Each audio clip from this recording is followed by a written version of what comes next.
Alors enchanté Youssef, c'est la première fois que je te croise. Moi aussi, Tu enchanté nous as Zaki. amené Jean-Paul avec toi. Bien sûr, Jean-Paul. Johnny, mais Johnny, je sais pas pourquoi. c'est son surnom, mais c'est vrai que ton prénom c'est Ivo.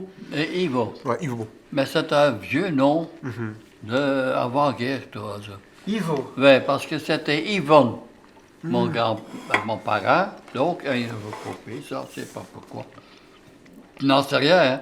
J'étais pas né, donc je ne sais pas pour le demander. En fait, c'est le masculin de Yvonne, mais je pense qu'il trouve ça très vieillot. C'est vrai que j'avais jamais entendu avant qu'il vienne Non, dans Maison de Repos. non, derrière, c'est Robert. Ah, Ah, ouais, alors, Ivo, Robert, que t'aimes pas tous les prénoms que t'as en fait. non, non. Et encore, ben. je crois, Elisa. Et Johnny, c'est pour Johnny Hallyday. Ah, ouais. Du coup, je sais pas. Non, Non? ça c'est depuis 17 ans que j'ai fait. Ah, Tu sais, ouais. j'ai fait dans le truc de Sidamite, tout ça. Alors, on m'a appelé Johnny, alors depuis alors, je tiens à ce nom-là. Ah, ok. Parce que je trouvais ça un peu con, mon nom que je savais. Ah. C'est- C'est un vrai Bruxellaire, donc l'accent qu'il a, c'est. Il faut Mais vraiment. moi j'ai envie de l'apprendre cet Bah accent. voilà, c'est ça. J'ai envie de l'apprendre. C'est le genre de truc que c'est dommage qu'il se perd comme ça. Ah ouais, Il non, faudrait ça, faire des c'est. formations de Ah ouais, bruxellaire. d'accent bruxellaire.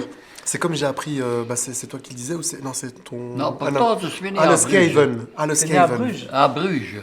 Ah, parce que Le c'est les années petit avant de ça. Venise, là, comme on dit. Ben, je suis ici déjà depuis 52. Ok. Et il y a encore un peu de néerlandais quelque part. Non, je parle encore toujours le néerlandais. Ok. J'étais encore dans l'école pour les gosses pour apprendre le néerlandais. On a lancé dans la maison de repos en fait une école de devoirs qui Ah. s'appelle justement l'école de devoirs Papy Boom. Et donc c'est les seniors qui font les devoirs aux enfants. Purée, c'est trop Et ils bien, sont ça. rémunérés par l'ASBL. Ah. Et donc, Ouais, tu sais que je suis trop voilà. fan de toi. On m'a Ah. parlé de toi et C'est- il me dit ouais, il y a un fou, il fait que des trucs dans les homes, des Ah ouais. activités, des olympiades et tout. Il faut absolument qu'on le rencontre. Ah ouais. Et, Ah bah voilà, enchanté en tout cas. Et merci enchanté. pour l'invitation. Merci de nous avoir amené Johnny. Mais évidemment, Johnny, directement, je l'ai appelé, je lui ai dit, hey Johnny, tu viens? Mais directement, il a mis sa chemise, son truc, tac, tac, et il était là. Ah ouais, j'ai pas Voilà. mis de chemise. Non, on n'a pas eu de Ah. chemise, mais d'habitude, bon, voilà, c'était rapide. Et puis on a Nidal avec nous Ah ouais, pour partager ce repas et faire connaissance quoi. ok, enchanté. En tout Ça cas, je suis va. contente que vous soyez là et j'ai hâte d'en apprendre plus sur ce que tu fais. Ah ouais. Ok, ça va, bon, on va t'expliquer un Et petit donc peu. raconte-nous cette histoire Ah. d'anciens qui donnent cours à l'école des Ah, devoirs. donc ça, c'est un des projets. Donc, je sais pas si tu veux que je raconte peut-être l'historique de pourquoi on a créé ça, d'où est venu Tiens, tout viens, on s'intéresse à ce projet. Ah, ce projet là, Ouais. ok. Alors, j'ai un morceau du poulet que j'essaye de retirer depuis tout à l'heure. Attendez, je vais me battre pour le retirer. Bah laisse Johnny expliquer. alors. Voilà, Johnny, vas-y. De quoi? L'école des devoirs. Ah, de l'école de devoir, c'est lui qui m'a présenté de le faire pour Voilà, le c'est gosse, ça. pour l'apprendre en flamand. Mais comme ils deviennent plus grands, moi je ne sais plus suivre dans leur... enfin, dans la technique de l'école pour faire maintenant, tu sais, de sur place et des trucs. On n'a pas pris ça à l'école, les autres. Tu vois? C'était quoi la différence de l'école Ah ben, d'avant? c'est le calcul. Ils font ça avec ça, et ça va vite comme ça. Tu sais pas suivre, pas se sais pas suivre ça. Voilà. Pour moi, c'est du chinois, comme on dit. Ouais. Mais nous, on a appris à compter normalement. Tu vois? Mais non. Ouais, c'est vrai que mais les c'est enfants, vrai. c'est une pédagogie. Hein. J'étais tout quand tu sais, en tant que gosse, on a appris normalement. Mais maintenant que je vois, ils ont des autres techniques et des Voilà, autres. avec Et les autant boules. de ci, et autant. Nous autres, on n'a pas appris tout ça. C'est Et vrai. un À jour, l'école, à 13 ans et demi, je partais déjà de l'école. Et j'ai fait qu'un an d'école. Allez. Mais je pense que l'école de l'époque, c'était pas l'époque de Parce maintenant. que- Parce qu'ils ont un niveau très élevé de vocabulaire. Certains seniors, ils parlent. Mes deux super parents bien. travaillaient. Ouais. Et j'ai une sœur qui a 8 ans plus jeune que moi. Donc je devais tenir ma sœur, lui donner à manger, le soigner et tout ce qui t'avait. Donc je n'avais pas le temps d'aller à l'école. Donc t'as Et été à mon l'école père, jusqu'à 13 ans. oui. Et mon père, quand ce soi-disant congé, à 12 ans, il me prenait avec chez la maçon hein, pour faire le ciment. Ah ouais. Ah ouais, Donc, c'était ça manuel, fait quoi. que. Donc, et voilà, j'ai vécu un an dans l'école, jour et nuit, pour apprendre au moins quelque chose. Et j'ai pris moi-même, je me suis cultivé moi-même parce que quand je suis venu ici à Bruxelles, je ne connaissais pas le français. On me disait oui et non, mais pour le reste, niet, hein, je ne comprenais rien du tout. Hein.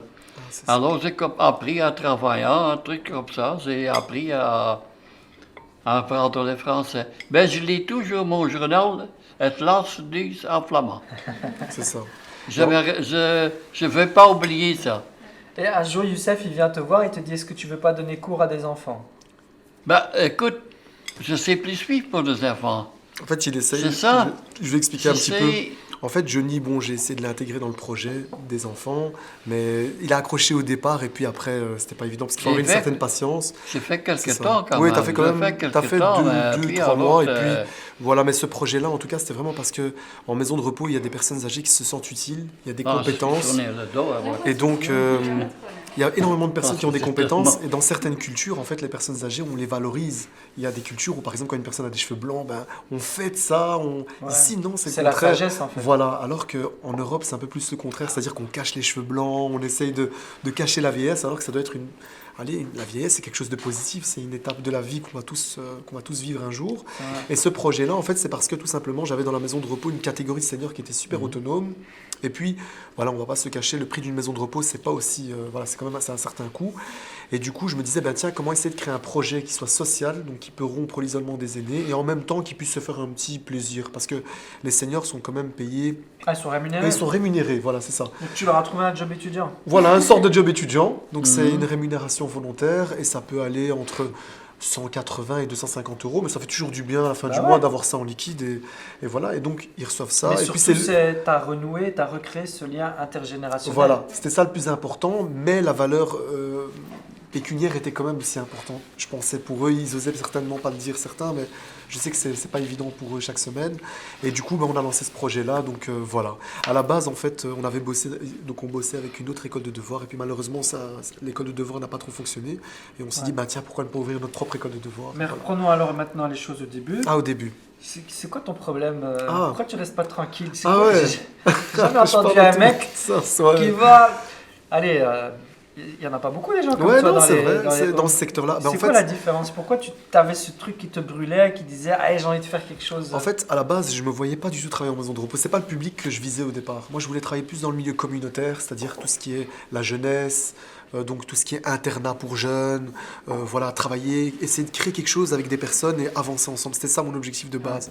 Et puis en première année, j'étais jeune et on me disait, bah tiens, comment les maîtres de stage me disaient, t'es trop jeune pour travailler avec des jeunes, alors que toi-même t'es jeune, comment tu vas éduquer des jeunes, comment tu vas pouvoir mettre en place des projets.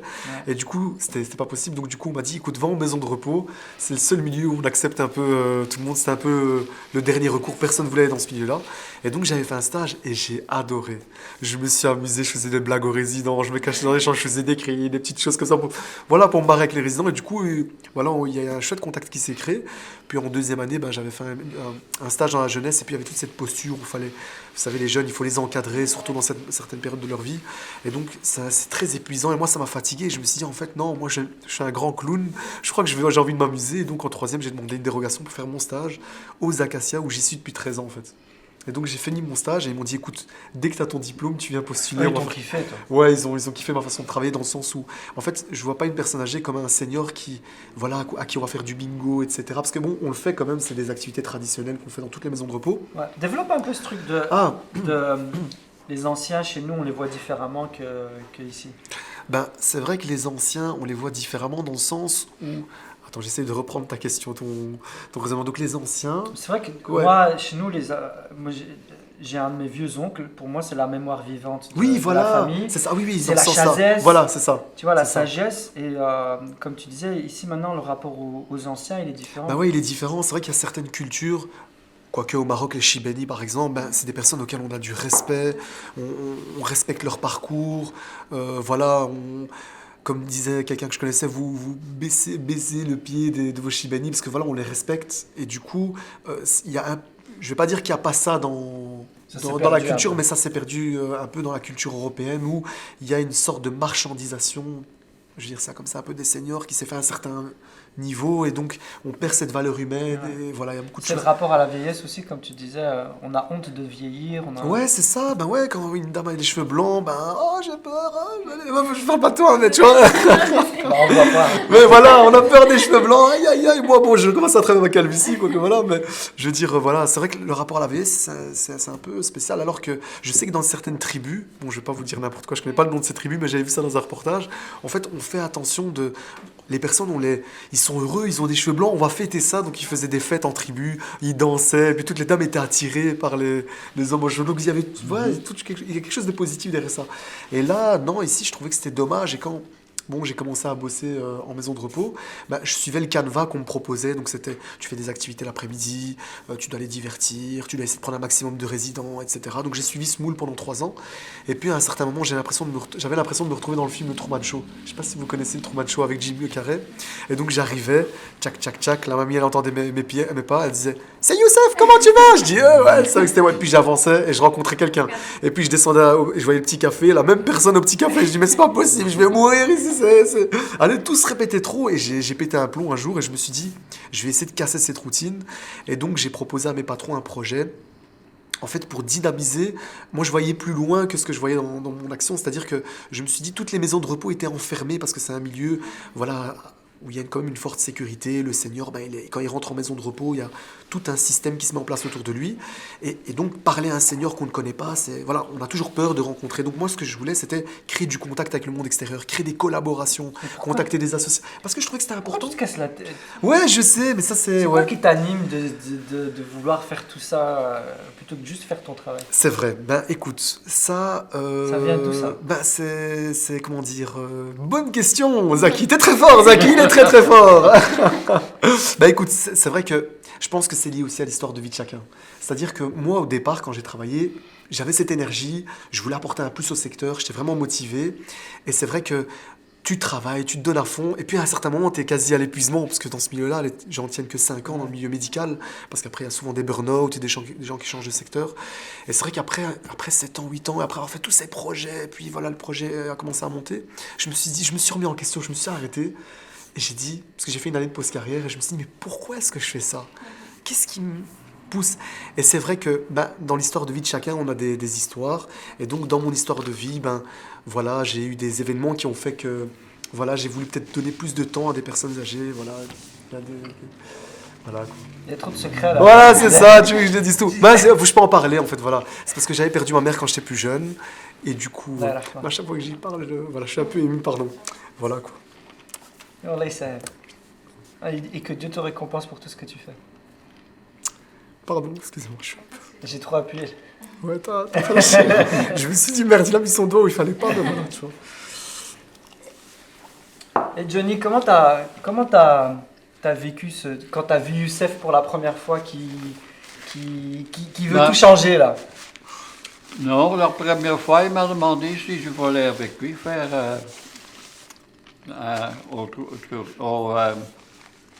L'interview est pétée là. non. Non, au studio. C'est la première fois que j'étais avec vous. Quand on fait le speaker, j'ai entendu au studio là. C'est la première fois que j'étais avec vous. Et on m'a fait toutes les questions, de poser des questions. Donc, j'ai parlé un peu de tout, si vous voulez. De ma jeunesse, bon, il n'y a pas grand-chose à dire de ma jeunesse, puisque... T'as fait quel métier, Johnny, toi? Moi, j'ai fait, pendant 30 ans, j'ai travaillé à la rue, à la commune de Molenbeek. À la commune de Molenbeek? Ouais, pendant 30 ans. Donc, avant, j'ai travaillé dans des bureaux, mais ça, j'ai laissé tomber. Parce qu'il y avait 10 femmes et un homme, c'était moi, j'ai laissé tomber. T'avais beaucoup de succès alors. Oui, mais je savais de quoi il s'agissait, alors ça ne m'intéressait pas. Et voilà, et puis je suis retourné à la rue, comme je connaissais M. Barreau, à cause de le père de mon fils. Ça fait que, oh t'inquiète pas, il me dit, on va arranger. Et je suis rentré à Molenbeek et puis je suis resté là. Combien d'années? Mais avant... C'était comment le Molenbeek de avant par rapport à aujourd'hui? Il y a beaucoup de changements. Avant, c'était que nous qui travaillions. Et maintenant, j'ai vu que dernier temps, il n'y a que le Turc, le Marocain qui travaille. Moi, je ne vois qu'aucune Belge. Je ne vois aucune Belge. Je ne sais pas ce qui s'est passé. Je suis déjà 22 ans pensionné, donc je ne peux plus parler de temps avant, n'est-ce pas? Mais nous autres, on avait une très belle vie.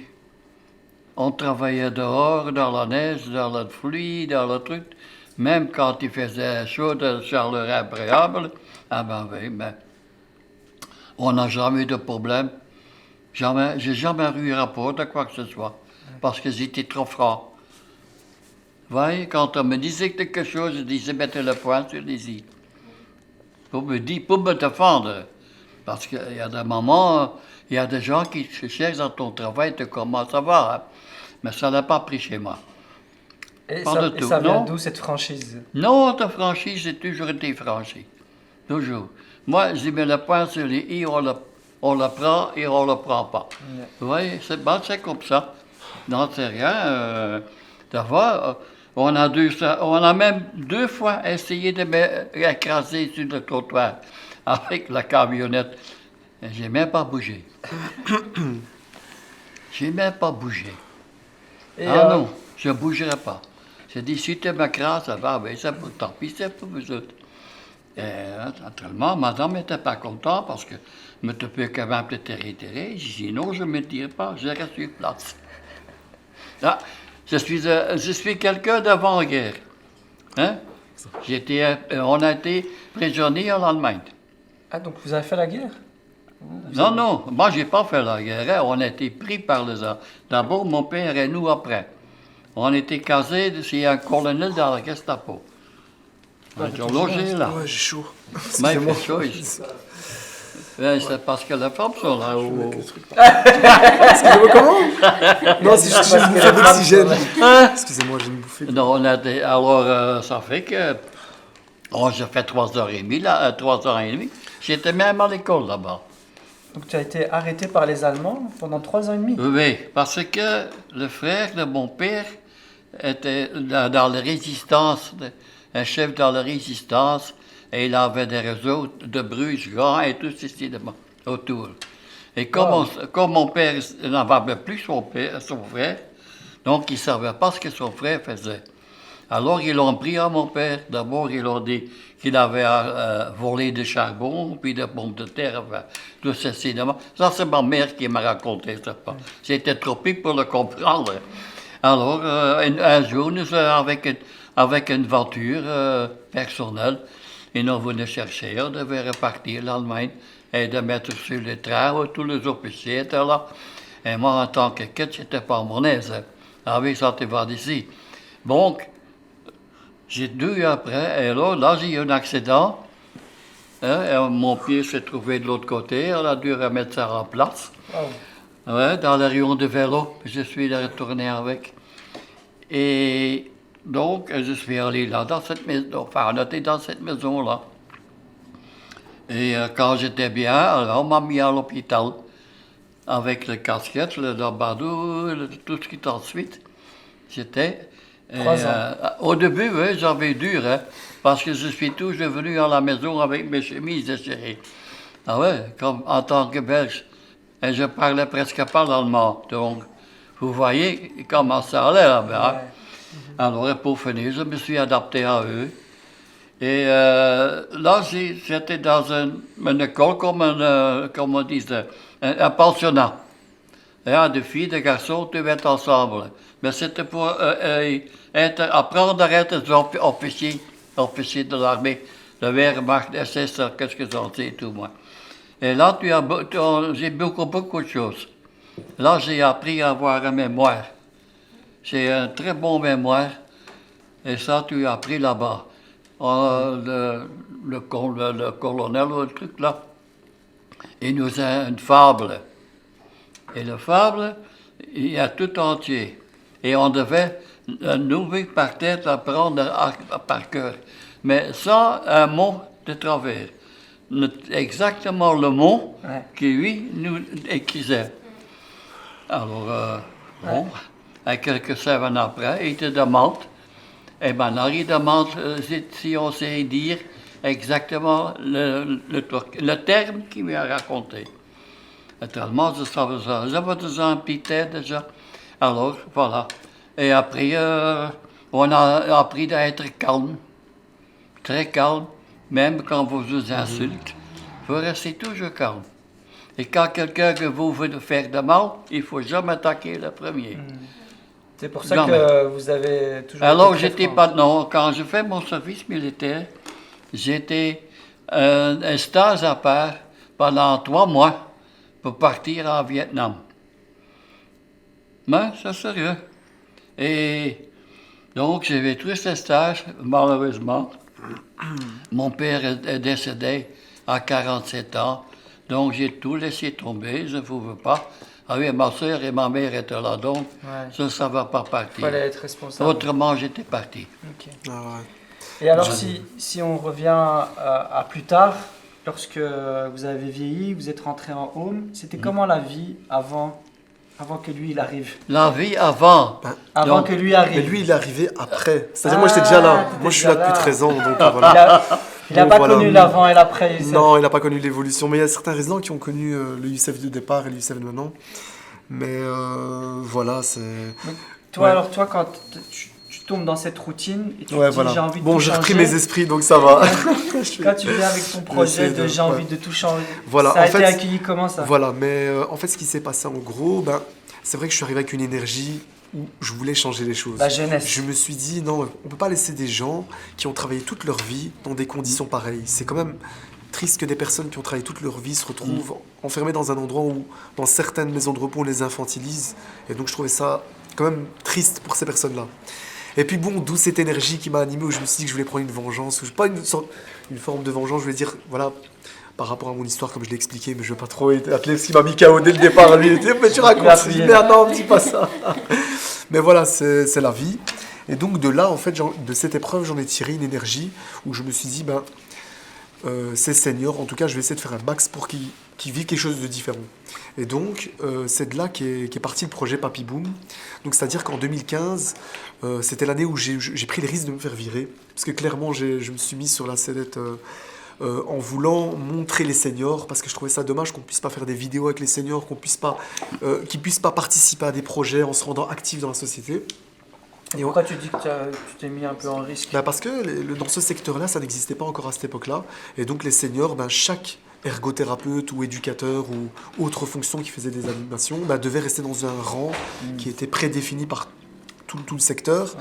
Et donc moi, j'ai pris les risques de sortir de ce rang-là et de me dire, voilà, je vais essayer de casser les codes.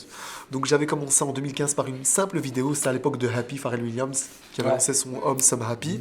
Donc j'étais arrivé avec un caméraman, on avait créé une animation, j'étais monté sur la table, la femme qui faisait la vaisselle avait jeté des jets d'eau sur les résidents, on était parti dans une déconnade pas possible.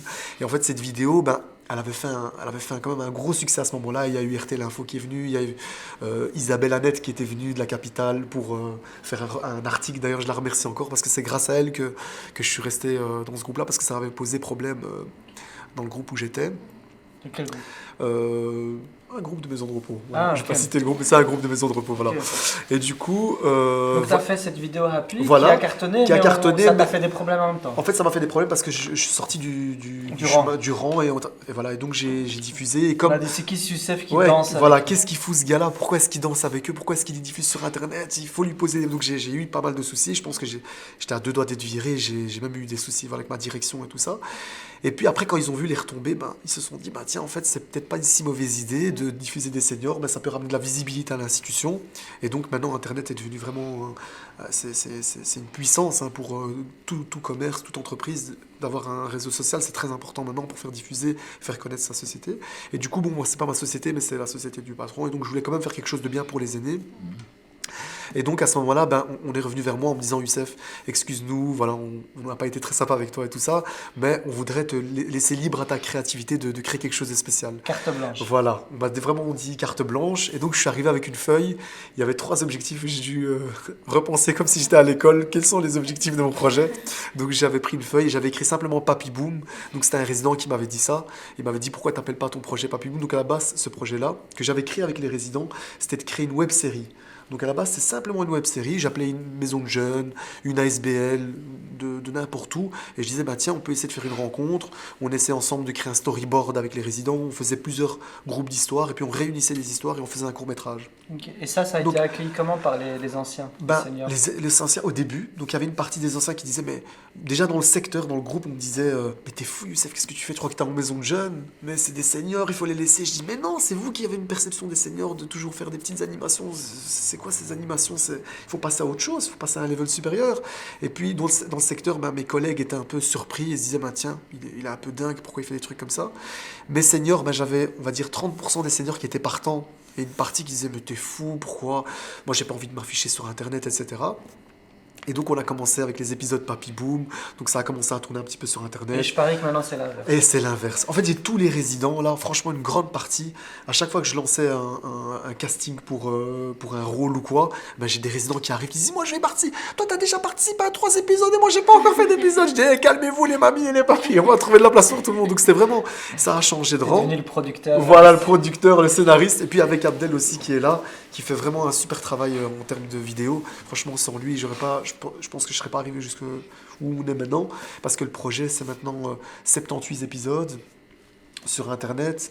On est en train de créer un centre de jour sur Molenbeek qui ouvre le 1er septembre.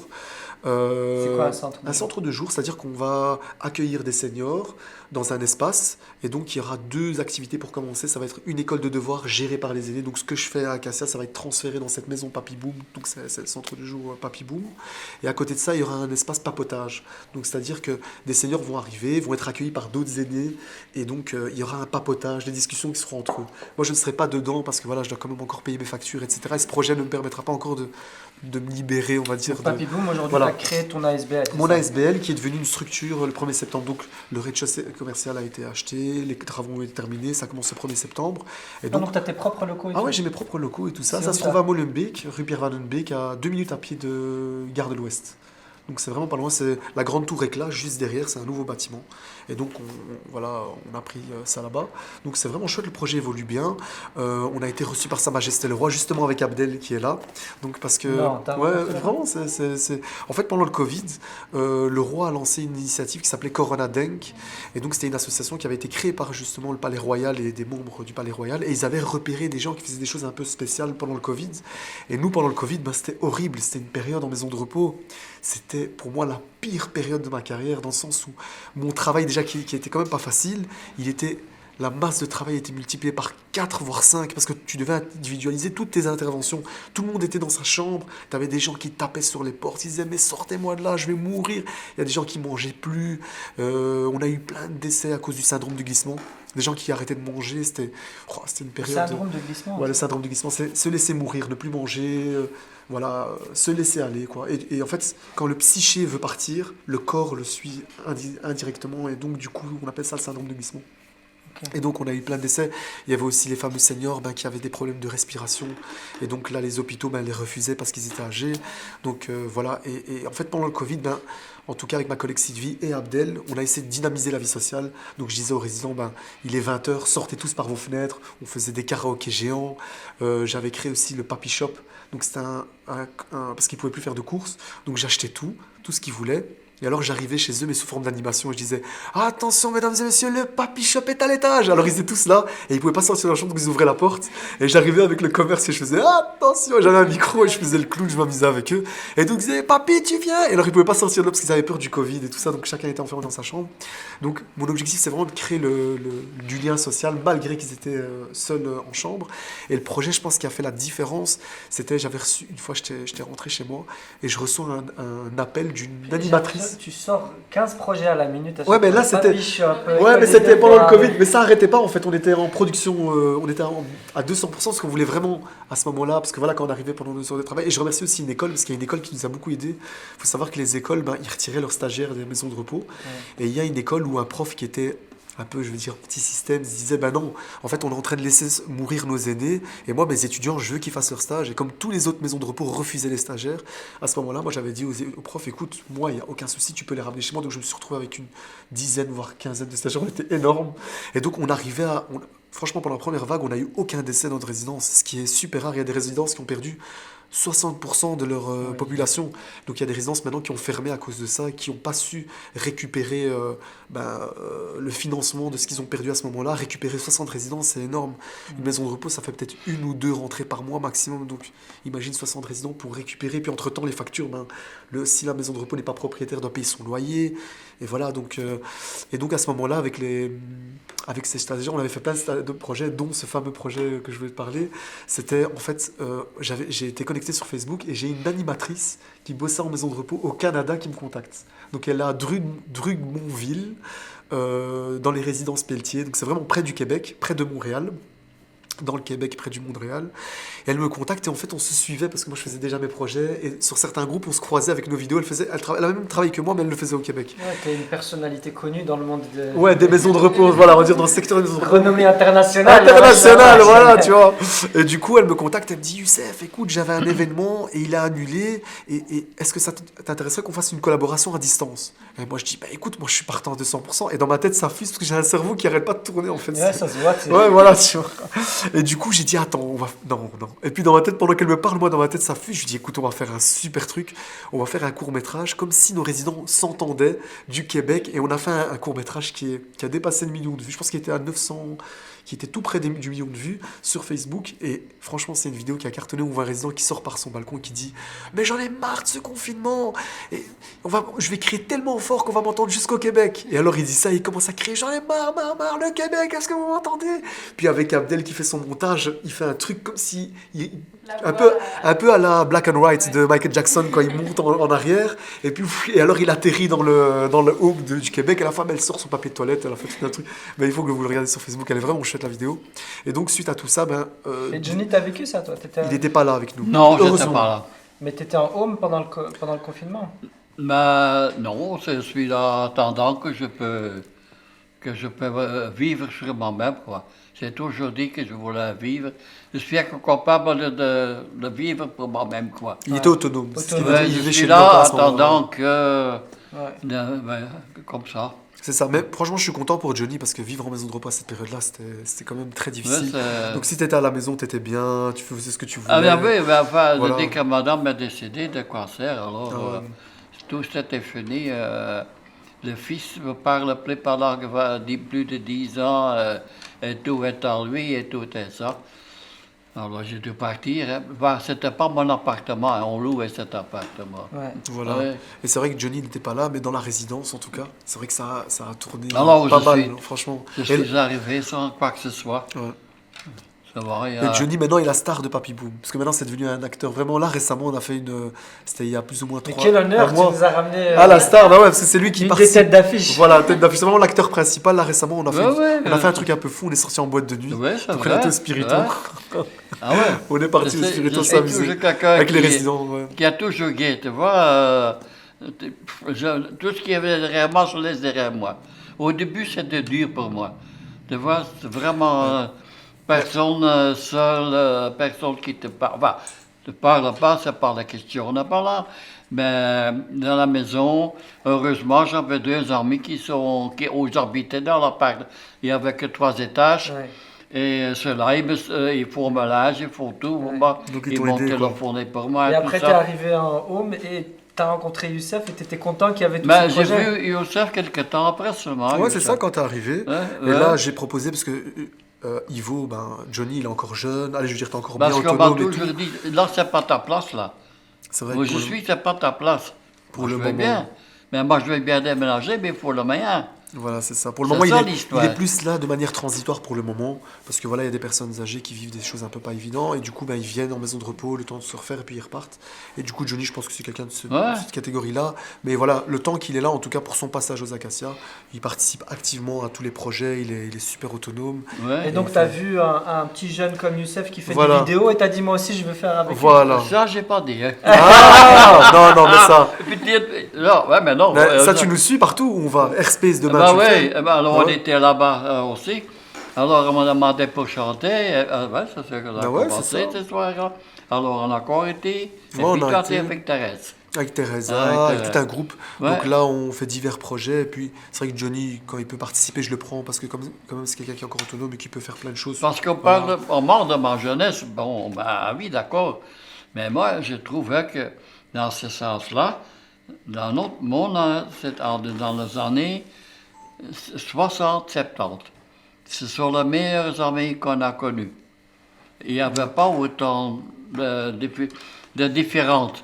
Hein, puis là, les enfants venaient partir et tuer l'autre. Enfin, tout ça n'existait pas. Vous voyez? Donc, on était plus et on avait du travail partout. Ouais. On disait, là, mon patron, moi je pars, il y a 2 euros en plus. Ben, il n'y avait pas de zéro, c'était de francs. Ah ben, on partait là-bas. Mais vous avez connu les 30 glorieuses. Hein. Ça, c'est Ah oui. les 30 glorieuses. C'est les belles années, les années Il y 70, avait du travail 80. partout. Ouais. Même allez, je pense que nos parents, Ouais, même quand ils voulaient travailler, t'allais au Mais t'as bar. fait et une belle reconversion maintenant, t'es acteur. Maintenant, acteur, Johnny en plus. Acteur. Ah ouais. Non, je ne veux pas faire mon carrière avec ça. Non, bien sûr. Non. Là, c'est pas... Mais c'est plus pour passer des bons J'ai moments fait une ensemble. promesse à mon grand-père, parce que c'était un ténor de théâtre dans le temps. Hein? Donc, j'ai fait une promesse et bateau. Et quand je vois tout ça, tous ces gens, tous ces artistes et tous ces chanteurs qui n'ont plus rien, c'est de la drogue, c'est bar et tout ce qui s'ensuit. Courir après la femme, bon, ça, on laisse de côté, mais non, je ne vais pas faire ça. Moi, si je fais Mais ça, je crois pas c'est qu'avec mon Youssef, plaisir. il y aura de la drogue. Et... Non. Non, ça va, je t'ai pas encore rappelé. Ok, un nouveau projet, les résidents qui sniffent. Non, je rigole. Non. T'imagines les articles. Ah ouais, Youssef, a ramené de la coke en maison de repos. Attention, il a stocké. On demande pour moi, je fais ça par plaisir. Oui, voilà, c'est plus pour. Je ne veux pas faire de... Et puis c'est On quelqu'un me qui dit que tu as marche manqué beaucoup. de millions, c'est possible, mais ça ne m'intéresse pas. Et puis tu marches beaucoup le matin. Parce que les résidents, il faut savoir que leur Ah sport ouais. favori, c'est la marche. Ils marchent tout le temps. Bah, J'ai des résidents qui partent à j'ai 9h du presque- matin. Je j'ai les vois presque partir. Il y en a fait. même qui passent devant chez moi. Et puis ils font le tour de Bruxelles. Vous allez voir des seniors en train de marcher. C'est des seniors qui sont en maison de repos. Ah et qui ouais, font mais leur je tour le du vois matin. souvent Puis ils arrivent le à matin, midi. mais lui, il est prêt. Et ils mangent. Ouais, Hugo, il marche beaucoup. Toi, tu marches beaucoup. Ah ouais. Il y a plein de résidents. J'en ai une vingtaine Bah qui ouais, font qu'est-ce marcher. que tu Ils veux, marchent, je ils fais que errent ça sur pendant Bruxelles. 30 ans. Ouais. Je fais que 10 km par jour. toi. Ah, 10 km, c'est quand même Oh, beaucoup. Hein. ouais. C'est quand même. Regarde, j'ai 86 ans, moi, on ne me dirait pas. 86 gens me croient ans. pas, mais c'est la Mesdames et messieurs, vérité. on l'applaudit quand même bien fort. On l'applaudit. Joli. Tu vois, sérieux, les gens ne croient pas. Ouais. Il y a encore des gens qui me demandent, quand tu travailles, qu'est-ce que tu fais comme travail? Oh, je dis, c'est Je suis longtemps acteur maintenant. Acteur de Papy Boom. Non, je suis acteur dans la série Papy Boom sur Voilà, Netflix. c'est ça. Ah ouais, quoique, ça c'est un objectif. Je me dis, si on arrive au 100 épisodes, voilà, au 100e épisode, avec Abdel, qui est là et qui écoute, je me dis, on pourrait peut-être faire un micro-film de comment Papy Boom s'est créé en faisant... Puis pourquoi pas, on sait jamais. Abdel, on peut. Et du coup, le Ouais. roi, il vous a invité. Donc ouais, en fait ce qui s'est passé, c'est que il y avait tous ces projets dont je t'ai énuméré pendant le Covid, et puis Abdel, on est au Cappuccino, qui est aussi un commerce de cœur. Cappuccino. Youssef, si tu nous entends, Youssef, you are the best. Donc Youssef, on est assis dans son commerce et tout ça, je suis explosé. J'ai travaillé je sais pas combien d'heures, je rentre, et lui il m'appelle, il me dit viens on va boire un petit café, je dis vas-y je me change les idées, et je suis assis et il me dit il faut que tu t'inscris, il y a un concours, je dis laisse-moi tranquille, moi j'ai plus de force, je suis devant, mais mon corps il tient à peine devant le cappuccino, je sais plus tenir physiquement debout. Il me dit non, avec tout ce qu'on a fait, j'en suis sûr, tu vas être appelé par Sa Majesté le Roi. Et alors il m'inscrit au concours, il reprend les courts-métrages qu'on a fait, il envoie un chouette truc, donc lui il y croyait à 200%, moi j'y croyais, mais sans plus, parce que j'étais franchement épuisé, j'avais pas la force de... C'est important d'avoir un bras. Un bras, ouais, voilà, c'est vraiment chouette, il m'a boosté à ce moment-là. Ouais. Et du Pas coup, clair. voilà, et du coup, ensuite, un jour, où je suis justement à Molenbeek, qui est en train d'aller chercher un baf pour un événement, et je reçois un appel, et dans l'appel, je vois X, Y, des étoiles, je vois des trucs bizarres que j'ai jamais vus. Et je dis, c'est quoi ça? Je me suis dit, on va essayer de m'escroquer de l'argent, c'est un Africain. Je ne vais pas me faire de préjugés. Je me suis dit, on va me dire, allô, c'est Patrick, c'est Gian Pamela, tu veux me draguer? Tu vois, non, pardon, là, je m'arrête. Non, c'est juste. C'est pas du tout, tu vois. Mais... Non, voilà, pardon, je m'arrête, je suis en train de m'enfoncer, là, voilà. Mais, en gros, tu vois, je me suis dit, c'est un numéro bizarre, tu vois. Alors, je réponds et tout, et j'entends, oui, allô, bonjour, c'est le Palais Royal. Je dis, quoi? Je dis le palais royal. Je dis Khadija, palais royal. Arrête de me marrer. Je dis non, madame. Je dis Khadija, c'est pas vrai. Elle me dit oui, c'est le palais royal. Mais elle avait une voix, c'était vraiment, on dirait, allez, une humoriste. C'est pas une vraie voix par rapport à la consistance de ce qu'elle me proposait. Elle me dit non, je vous assure, c'est le palais royal. Regardez votre adresse mail tout de suite. Je dis attends, je regarde, je me connecte. Et je dis mais oui, vous êtes. Et je dis qu'est-ce qui se passe? Elle me dit oui, voilà, vous avez. Nous avons sélectionné. En fait, ils ont sélectionné, ils ont reçu, je pense, plus de 500 candidatures, je sais pas combien. Ça a été fait sur un très petit temps, un petit laps de temps, ce que je voulais dire. Et du coup, en fait, ils ont sélectionné et ils ont montré à Sa Majesté le Roi une dizaine de vidéos. Et ils lui ont dit, choisis les projets qui te touchent le plus. Et il nous a vus, et en fait, la vidéo qu'Abdel a fait, il l'a vue et il nous a choisis. Et donc, ils nous ont dit, voilà, vous êtes amenés à vous présenter au Palais Royal. Ils nous ont donné une date, une heure et tout ça. Donc, moi, je mets ça sur le Facebook. Bon, il y a du coup les médias qui arrivent, etc., qui se renseignaient qui étaient les héros, donc bon, voilà, il y a quelqu'un du réseau qui a vu ça, voilà. Et du coup, ben, on se retrouve avec Abdel, on arrive devant le Palais Royal, il nous ouvre la porte, vous êtes les invités de Sa Majesté, je dis oh là là, oh là. Donc on marche et tout, nous on arrive en voiture et il y a des gens il y a un gars qui est sorti du tunnel et qui nous a fait ça. Je me suis dit j'aimerais bien avoir son job lui, parce que c'est un seul job, je sors du tunnel et je fais ça, et puis je rentre chez moi, je suis bien. Mais du coup on est arrivé là, c'était super beau et tout, et puis on est arrivé, il y avait tous les médias qui étaient limités par il y avait une bande par terre, ils étaient tous bloqués, on sentait qu'ils voulaient venir nous parler, mais ils pouvaient pas à ce moment-là, donc on est monté. Et puis Sa Majesté le Roi est arrivé. D'abord, il y a deux personnes qui sont venues. Il y a d'abord une première personne qui m'a expliqué les protocoles, de quoi je pouvais parler, de quoi je ne pouvais pas parler. Je peux pas lui claquer la bille. Ah ouais, non, ça je fais pas directement. Mais voilà, et puis la deuxième dame est venue avec des protocoles au niveau de la parole. Je vais dire Sa Majesté le Roi Philippe ou Sire Philippe. Quand il est arrivé devant moi, Abdel était là. On avait l'impression de voir un jeu. Enfin, je veux dire, t'as l'impression que c'est pas vraiment la réalité. Parce que tu vois son visage arriver vers toi, tu te dis, attends, est-ce que c'est la réalité ou pas, tu vois? Et il arrive et il dit, bonjour Abdel, bonjour Youssef. Et alors, et puis moi je dis, Sa Majesté Philippe, tu vois, je commence à tout mélanger. Et puis il dit, c'est pas grave. Sa Majesté le Mali. Mais j'ai tout mélangé. J'ai tout trompé de pays. Franchement, il a vu que j'ai bégayé, j'ai pas su. Et il a dit, c'est pas grave. Il nous a dit, comment vous allez, les gars? Il nous a parlé vraiment de manière simple. Il était super. Et on a papoté, voilà, on avait 15 minutes top chrono.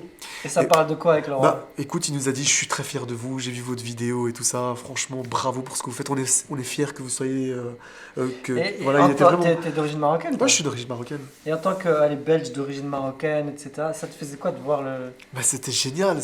Tu te dis, voilà, quand tu sais, bah, je pense que nous tous, on sait un peu le parcours que ça soit nos parents ou nos grands-parents ont vécu en venant ici. Donc, ils ont vécu allez, ils ont fait ça pour nous, parce que pour la génération future. Et nous, on se retrouve ici. Et là, savoir que la Majesté le Roi nous invite. D'ailleurs, je pense qu'on était les deux seuls d'origine maghrébine à ce moment-là dans la salle. Bah, c'était une fierté. C'était de se dire, voilà, nos parents, je pense qu'ils peuvent être fiers de nous, quoi, de savoir ça. Et voilà, quoi. Donc, c'était super. Voilà. Et je pense même à Abdel. En tout cas, nous, on est trop fiers de toi. Ah bah merci. Ah bah merci. Merci. Franchement, Barakallahu Franchement, fik. quand je vois tout ce que tu fais. Ah bah merci. Franchement, et c'était... Ouais, le fait de voir Sa Majesté. Parce que j'insiste, hein, avec ma Ouais, question. non, vas-y. Tu sais, des gens, ils se contentent de faire ce qu'on leur demande. Ouais, c'est vrai. Minimum. Ouais, c'est ça. Et puis, il part. Fonctionnaire, je viens, je preste. Tu veux que je lui donne à lui, à ça, je fais ça, je fais ça. Et puis il y a des gens, ils vont toujours essayer de faire mieux. C'est ça. Tu vois, nous, dans notre dîne, on appelle ça l'ihsan, tu vois. L'excellence. À chaque fois, on va essayer de faire. Je vais faire ce qu'on me demande, mais du mieux possible que je peux faire. Et ça, malheureusement, c'est une valeur qui se perd, tu vois. C'est ça. Et heureusement qu'il y a des gens comme ça qui voilà. ils voient des problèmes, ils se disent non, je ne vais pas juste vous constater. Ouais, c'est ça. Je vais faire des choses pour que ça change. Bah ouais, c'est ça, tout à fait. Et même pour eux, je pense, Johnny, ça te fait quoi de voir comme ça un jeune d'origine marocaine qui fait toutes ces activités pour les anciens, pour les vieux, etc. Surtout quand on voit que malheureusement, il y a de plus en plus de racisme. Il y a de plus en plus dans l'Europe en entier, tu vois, l'extrême droite là, les racistes là, etc. Ça donne de l'espoir quand même. Ouais, que veux-tu? Il y a des gens qui me disent que le bon reste là-bas et le mauvais part par ici. C'est quelqu'un, un Marocain, qui m'a dit ça. Il y a du bon et du mauvais dans toutes les cultures, que ce soit marocain. Non, mais il veut vraiment dire que là-bas, ce sont des gens, moi, parce que ceux qui ont habité dans le temps où j'étais dans un autre appartement pendant 40 ans, il y avait aussi des Marocains. Mais c'était au moins plutôt des gens civilisés. Tu vois? Tandis qu'en haut, chez moi, j'étais aussi un Marocain, mais ça, c'est un peu Oui, c'était prout un genre, Ah, voilà. un autre genre, Un autre tu style, vois. voilà. Tu sais, beaucoup. Beaucoup de Voilà. blabla. Beaucoup de blabla. Mais non, mais c'est la vérité. Mhm. Ouais, il se comprenne avec personne. Il se prenait, non, pas du tout. Il y a des cons partout. Hein. Ouais, ça. ouais. Après, Parce qu'il disait un jour à madame, il disait, oui, comme vous venez ici, habillé comme ça, un jour tu vas voir à Molenbeek. À ma mère, elle dit, oh, qu'est-ce qu'il veut voir?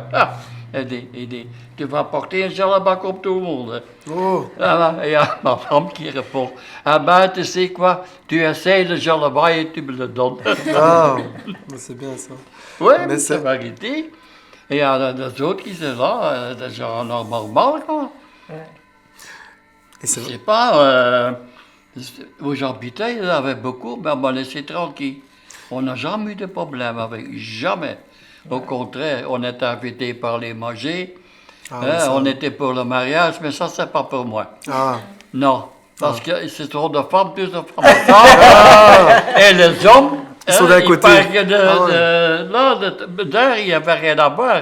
Ah, c'était chez les hommes, c'est ça. Ah, c'est séparé à ce moment aussi. Ouais, ouais. C'est vrai que chez les hommes, c'est la file d'attente. Hein. On Oh, attend. ouais, ouais. Les chauffeurs s'attendent là que les femmes font la fête. J'ai dit à ma femme, moi je pars à la maison, tu peux rester. Ouais, c'est. Non, ça c'est pas pour moi ça. Tu sais, c'est un autre culture, quoi. Oui, tu c'est une sais. autre coutume. Ah. Mais c'est vrai que Johnny, en plus, il est molenbeekois, c'est ça qui est bien. Et la maison de repos dans laquelle on est à Molenbeek. Et c'était vraiment le hasard des choses, parce que moi, j'ai grandi à Ixelles. Et donc, je connais bien Ixelles, j'ai passé toute ma jeunesse à Ixelles. Et c'est vrai que, voilà, c'est le destin. Je suis arrivé sur Molenbeek, Ouais. puis on a fait ce Et projet-là. donc, là, et tu c'est- as lancé des activités intergénérationnelles aussi, C'est avec ça. les jeunes de Molenbeek ou... C'est ça, bah Parce que écoute. j'ai vu que tu as gagné un prix dernièrement à Molenbeek. Lequel Ah oui, les étoiles de Molenbeek. Mais ça, c'est justement par rapport au Covid. Parce que c'était l'année Covid, et du coup, il y a eu toutes ces choses-là. Et puis, voilà, on a fait pas mal de projets. Je vais peut-être pas tout citer, parce que voilà, tout est sur YouTube. Ouais, t'as dit Plus ou le moins. plus important. Voilà, le plus important. J'ai rencontré le roi. Ouais, voilà, ça les se la gars. fête, C'est bon, les gars. j'ai Je peux rencontré- arrêter le game, là, le game est T'as joué. rencontré qui, Ah, toi, ouais. avec, Ah, je t'as rencontré le roi? Non, Non, pas avec du tout. Hamid. Non, c'est pas. Mais c'est vrai que ça, c'est un truc que je me suis dit, punaise, autour de moi. Mais c'est comme ça, on se pose des questions tout seul. Ben tiens, c'est vrai que j'ai eu la chance de le rencontrer, mais c'est pas évident. C'est quand même avoir un entretien individuel avec Sa Majesté, c'est quand même quelque chose de fou. Mais c'est vrai que par rapport à ce que tu disais, les activités intergénérationnelles, on le faisait depuis 2015. Donc quand on a créé la web série, c'était l'un des objectifs. Parce qu'en fait, les jeunes, quand ils rencontrent les seniors, c'est toujours les mêmes projets. C'est un goûter, un jeu de société, une petite discussion. Puis les jeunes, bah, ils ramènent quelques petits cadeaux. Mais c'est toujours les mêmes trucs, il n'y a pas une vraie construction. Puis, c'est vrai que là, les jeunes actuellement, ils sont beaucoup sur Snapchat, Instagram, Internet, vidéo. Parce qu'on parle beaucoup d'Internet, mais les vidéos aussi, c'est quand même quelque chose de puissant. Et du coup, ben là, attirer les jeunes avec leur Snapchat et les seniors, les impliquer dans une web série, ben, je trouvais que c'était un cocktail qui n'avait pas encore été exploité. Et puis, ça permettait aussi ça nous permettait dans une société où on doit toujours montrer du résultat. Parce que, voilà, moi, quand je suis arrivé, on m'a dit, ouais, tu vas blablater chez les gens, il n'y a rien qui produit. L'infirmière, quand elle passe chez un résident, il a mal à la tête, elle passe avec son médicament, ben, il a plus mal à la tête, résultat. L'aide-soignant, le résident, on va dire, voilà, il n'est pas très propre. L'aide-soignant passe, il est propre. Résultat. Mais moi, je passe, je discute avec eux, je repars. Est-ce qu'il y a quelque chose qui a réellement changé? Est-ce qu'il y a un résultat? C'est ça. Et donc, c'était aussi dans cette volonté de se dire, bah, tiens, on peut essayer, même en tant qu'éducateur ou en tant que travailleur social, de créer quelque chose qui garde une trace et d'apporter un résultat. Parce qu'en fait, ces épisodes-là, c'est avant tout l'histoire de vie des résidents. C'est-à-dire que quand je fais une activité, l'ergothérapeute va se dire, bah, tiens, moi, je suis intéressé par tout ce qui est psychomotricité fine. Ah, tiens, je vais essayer de maintenir son autonomie, c'est de la thérapie. Mais moi, je le prends en compte, mais c'est pas l'objectif. Moi, quand je fais une activité, par exemple, si je fais un quiz sur la culture, et que je pose une question sur une voiture, je vais dire, les résidents, j'ai une question sur les voitures. Mais qui a déjà eu une voiture ici? Et donc, il y en a qui vont partir dans le C'est un ressort peu de... ton Jamy, hein, comme ça. Ah ouais, Jerry, voilà, c'est ça.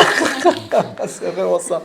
Et du coup, en fait, je m'intéresse à leur histoire de vie, et il y a des histoires de vie qui sont super riches. T'apprends énormément des Bah, seniors. raconte-nous-en une de... Ah, moi, il y en a une qui m'a marqué, allez, c'est une histoire vraiment que je trouve trop belle. Un dès que tu pleures. Non, je vais pas pleurer, t'inquiète. Non, celle-là, c'est parce que tu m'as touché au cœur. Je dis, merde, putain, il commence l'interview, il me met déjà KO. Tu vois, ça y est, je peux rentrer chez moi. Non, ça va, j'ai avalé le truc, mais voilà. Mais du coup, en fait, c'est l'histoire d'une dame. Ça, c'est une histoire que j'oublierai jamais, qui m'a marqué. C'est une dame marocaine qui était rentrée à la résidence. Elle était stérile. Et en fait, cette dame-là, son mari est décédé. Et voilà, sa belle famille l'a placée en maison de repos. Elle est arrivée chez nous. Il y a 189 maisons de repos à Bruxelles, mais elle est arrivée chez nous. C'est le destin. Donc elle arrive chez nous et pendant le ramadan, donc je parle avec elle, etc. Et elle me dit qu'elle a toujours voulu avoir un enfant, mais qu'elle n'a pas su parce que voilà, c'était pas possible pour elle. Et je lui avais dit, écoute, c'est le destin, c'est pas grave. Et donc cette dame, le ramadan arrivait et elle me prend la main, elle me dit, Youssef, reste avec moi s'il te plaît, c'est le premier ramadan que je passe seul. Juste avant de vous raconter ça, je vais vous expliquer un truc extraordinaire, c'est qu'elle vivait dans un logement social, dans un grand bâtiment. Cette dame, elle avait 94 ans. Elle a vécu pendant 5 ans seule dans ce logement social alors qu'elle n'avait pas l'autonomie pour. Et en fait, dans ce logement social, chaque appartement s'était fait un planning pour s'occuper d'elle. Waouh. Donc c'est-à-dire que le rez-de-chaussée, l'appartement 1 s'occupait lundi premier du mois, l'appartement 2 s'occupait... Ils l'ont tenu comme ça pendant 4 ans. Quand l'assistance sociale, qu'est-ce qui s'est passé? Il y a un jour, un locataire qui a foiré, qui n'a pas bien fait son taf, elle a fait une chute. Les assistants sociaux sont arrivés, ils ont vu son état physique. Et ils ont vu l'environnement, ils ont dit c'est pas adapté. Et ils se sont dit mais comment vous avez tenu 4 ans dans cet environnement? Et en fait c'était dans le logement social, ils s'étaient reliés, ils s'étaient fait un groupe WhatsApp. Quel truc de fou. C'est un truc de fou. Là je dis la solidarité. Allez franchement quand elle m'a raconté ça à l'assistante sociale, j'étais choqué, je dis waouh quelle solidarité. Et en fait je pense qu'elle avait vu les vidéos sur internet et c'est comme ça qu'elle arrivait vers Acacia. Donc elle arrivait à Acacia et pendant le ramadan, donc je reviens à l'épisode, elle me dit Youssef je me sens seule. Franchement, j'ai envie que tu restes avec moi. Je dis, écoute, moi je dois rentrer à la maison, je dois aussi passer le ramadan en famille, je suis désolé. Et je lui dis, écoute, donne-moi ta main. Donc elle me donne sa main, elle avait un tatouage. Dans certains villages au Maroc, on faisait des tatouages sur le menton ou sur les mains. Je fais une photo et je la mets sur Facebook et je dis, voilà, chère communauté, chère personne humaine avant tout, si vous voulez rendre visite à cette dame, vous êtes la bienvenue, elle se trouve dans la maison de repos. Bon, c'était la période du ramadan. La publication a été partagée, je pense, plus de 3000 ou 4000 fois. C'était énorme. Des gens, ils sont venus de Lille jusqu'à la résidence. J'ai revu même une fille qui était dans ma classe en 2e primaire. J'ai dit, mais t'as grossi. Elle me dit, toi, t'as perdu tes cheveux. Je dis, tiens, donc on a... Et donc, en fait, plein de gens sont venus. Directement. Non, mais ouais, c'était ouais, non, parce que voilà, c'était une amie, elle aimait bien la suite de moi, donc voilà. Mais ça m'avait étonné parce que quand j'ai vu son visage, je dis, mais je te connais. Elle me Du dit, coup, tous les jours, il y avait des gens. voilà. C'était un truc de fou. T'as dû Tous les jours, organiser. on a dû faire une organisation d'entrée. Donc on bloquait des gens à l'entrée de la maison de repos, on laissait rentrer 10 personnes à l'étage et chaque personne allait à son tour. C'était un truc de fou, j'ai jamais vu ça. Et donc ce qui s'est passé, c'est que cette dame, j'oublierai jamais, il y a une femme qui est arrivée, elle a dit vous avez un frigo, il est petit, je vais vous acheter un nouveau frigo. Vous avez pas de télé, je vais vous acheter une télé, je vais vous mettre toutes les chaînes. Une fille qui était venue nulle part, elle lui a tout payé. Il y a un gars qui est arrivé d'ailleurs qui est devenu un ami. Voilà, je lui passe un bonjour, Aziz Bi, s'il m'écoute. Il est arrivé, donc c'est un chirurgien. Donc le gars, il est chirurgien, il vient voir. Ils sont venus prendre en charge les médicaments du résident. Donc il y avait des amis à cette personne qui était là. Et donc un pharmacien est venu prendre en charge les médicaments du résident. Donc il y avait une solidarité envers cette femme. C'était plus possible. Son frigo était tellement rempli qu'on a dû partager aux autres. Mais c'est ce que j'ai fait, c'est ce que j'ai dit, écoutez, il y a trop. Donc ça sert à rien de tout laisser pourrir dans ce grand frigo. On a partagé un peu aux autres résidents. Et la solidarité était magnifique. Et puis cette dame, quand elle est décédée, donc j'ai été à la prière à Salat Janaza, et donc, bon, j'étais considéré comme sa famille parce qu'il n'y avait personne qui était venu. Et en fait, ça c'est le destin, cette femme a toujours voulu avoir un enfant, et en fait, la Salat Janaza a été faite avec un petit bébé. Donc c'était un petit bébé qui venait de mourir après 3 mois de naissance, et il y avait elle à côté. Et j'ai dit, punaise, le destin, c'est quand même fou. Donc elle voulait toujours avoir un enfant, et là, on prit la Salat Janaza avec un bébé. Donc je me dis, le destin. Voilà, moi je trouve que ça c'est la plus belle histoire que j'ai vécue, parce que je l'ai vraiment suivi de A à Z, de son domicile, avec l'assistante sociale qui m'appelle, qui me dit, il y a un truc de fou qui se passe. Je dis, qu'est-ce qui se passe? Une dame qui... Et donc elle me raconte tout, elle arrive, je la suis jusqu'au bout, et puis voilà. Voilà, ça c'est Maintenant, tout le monde te demande des publications Facebook. Comment? Maintenant, tout le monde qui te demande une publication Facebook pour rendre visite. Etc. Ah ouais, bah écoute, suite à cette initiative-là, suite à cet événement et à cette dame, en fait cette dame est d'ailleurs si on regarde la publication Facebook de Papy Boom, j'ai mis comment est-ce qu'on appelle ça, une page, une bannière derrière. Et elle est sur la bannière cette dame en plus, justement, elle fait une petite photo, voilà, j'ai regardé un souvenir de cette dame parce qu'elle a enclenché un truc en moi où je me suis dit, et donc on avait créé le Ramadan Home Tour. On invitait pendant le Ramadan les homes à ouvrir leurs portes. Ramadan. J'avais appelé ça Ramadan Home Tour. T'es bon dans les noms. C'est bien, on essaie un peu d'être à l'English, yes. Donc j'avais invité les autres collègues, j'avais contacté mon patron, j'avais dit aux autres collègues et aux autres maisons de repos, n'ayez pas peur d'ouvrir vos maisons de repos pendant le Ramadan, laissez des personnes venir rendre visite aux personnes, qu'elles soient non musulmanes ou musulmanes, ouvrez vos portes. Et donc ce qui s'est passé malheureusement, parce que c'est quand même une gestion, les visites. Il y a eu une visite qui s'est très mal passée, et donc j'ai eu un appel, et puis paf, les portes se sont fermées à cause d'un comportement qui était... Donc c'est une personne qui a filmé le visage, qui a jugé la famille de la personne qui était placé dans cette Oh maison de repos. non. La famille m'a contacté, a retrouvé mon numéro, ils m'ont appelé énervé. Et j'étais limite, C'est quoi j'ai ces gens? limite allé en justice à cause de Quelqu'un ça. a fait une A vidéo filmé pour pour, dire quelle voilà, honte. regardez quelle honte, on l'a mis en maison de repos, je la connais, c'était de la communauté en plus, voilà, maghrébine. Et du coup, ben, elle a brisé toute la chaîne. Tu On vois, est arrivé à. Franchement, c'était difficile. D'abord, c'était la résidence où je bossais. Il y en avait une deuxième qui nous a suivi, une troisième, on est arrivé à 7-8.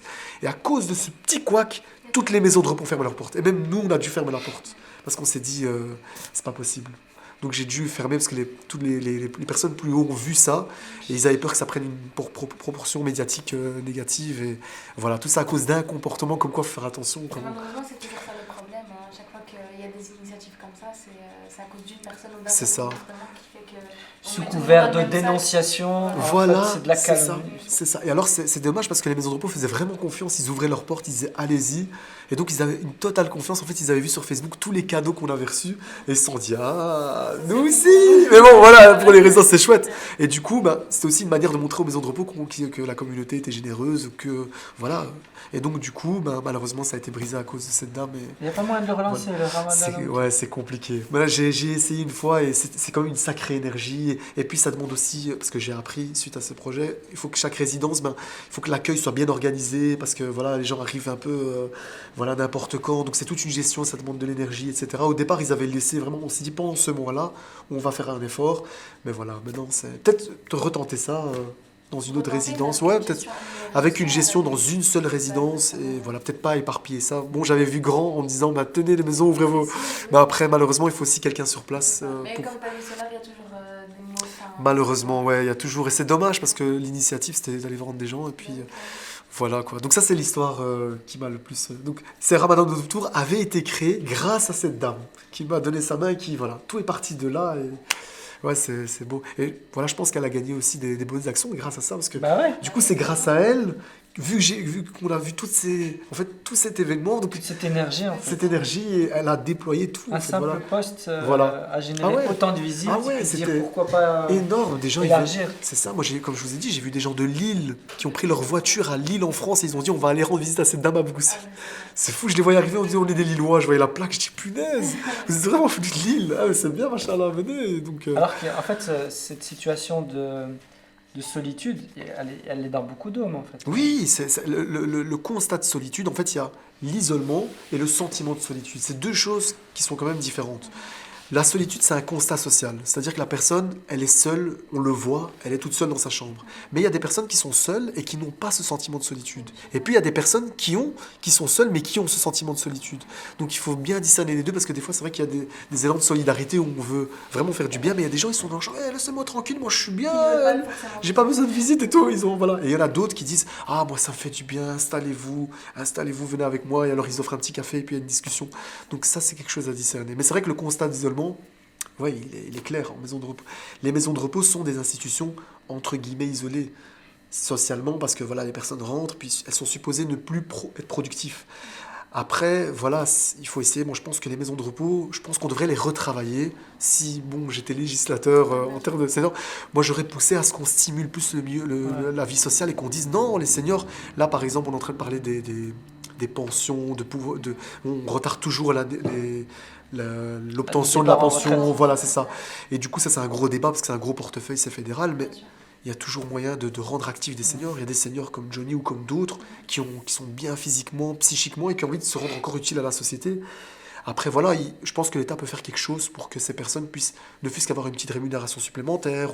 Parce que malheureusement, je ne vais pas dire que c'est... Voilà, mais il y a certaines personnes, que ça soit... Je vais pas, moi, j'ai peur de dire une bêtise, mais j'ai pas envie de connoter des personnes, mais il y a un système qui est mis en place et des fois on a peur de faire plus pour perdre d'un autre côté. Donc je comprends ces personnes qui se disent bah, si je travaille, je vais tout gagner autant, donc pourquoi est-ce que je vais travailler? C'est compréhensible. Mais je pense que pour les pensionnés, ils ne devraient pas être comme ça, ils devraient leur laisser peut-être un peu plus de liberté. Après pour les autres aussi, mais enfin bref, c'est un autre débat, ça, on est parti ailleurs.